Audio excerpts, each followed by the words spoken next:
بسم اللہ الرحمن الرحیم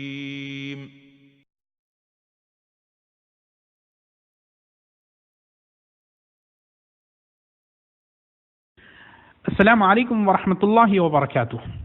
فضیلت الشیخ محمد بن جمیل زینو رحمۃ اللہ علیہ کی مشہور و معروف کتاب توجیہات اسلامیہ کے اردو ترجمے کا 37واں درس، جس کا عنوان ہے اپنے بچوں کو اخلاق و آداب سکھائیں۔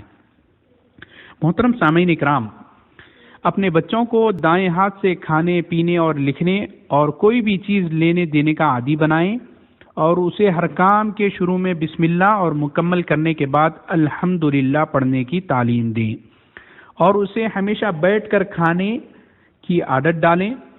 دوسری بات، بچے کو صاف ستھرا رہنے کا عادی بنائیں کہ وہ اپنے ناخن اتارے، کھانے سے پہلے اور بعد میں ہاتھ دھوئے، اور استنجا کرنے کے بعد یہ سکھائیں کہ وہ بیت الخلاء میں اچھی طریقے سے اپنی صفائی کریں تاکہ اس کی نماز درست ہو سکے اور اس کے کپڑے بھی ناپاک نہ ہوں۔ تیسری بات، بڑے پیار اور نرمی کے ساتھ انہیں علیحدگی میں بھی نصیحت آموز کلمات کہتے رہا کریں۔ اگر کسی وقت کوئی غلطی کر بیٹھیں تو انہیں نہ دھتکاریں، نہ غصہ کریں۔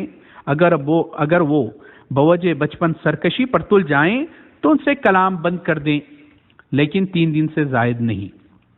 چوتھی بات، بچوں کو اذان کے وقت خاموش رہنے کا حکم دیں، اور جو کلمات مؤذن کہتا ہے اس طرح ساتھ ساتھ جواب دینے کی تاکید کریں۔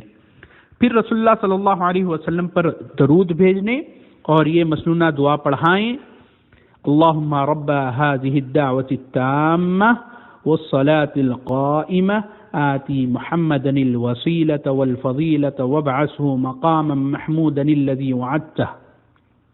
پانچویں بات، ممکن ہو تو ہر بچے کے لیے علیحدہ بستر تیار کریں، اگر نہیں تو کم از کم ان کے لحاف یعنی چادر ہی علیحدہ بنا دیں۔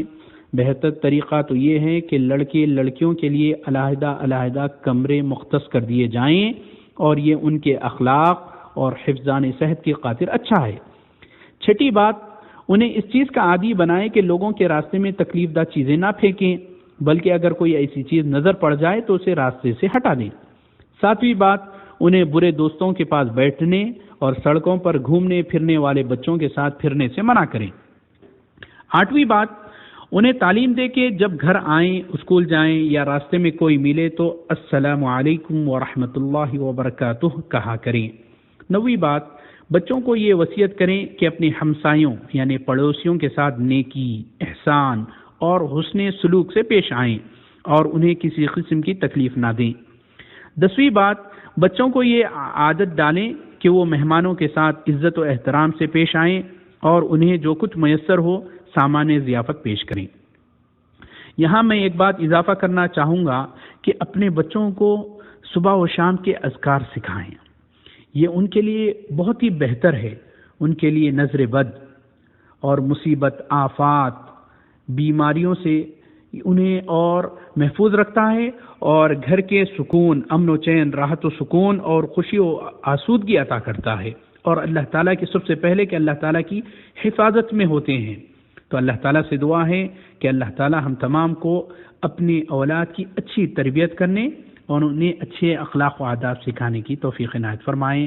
والسلام علیکم ورحمۃ اللہ وبرکاتہ۔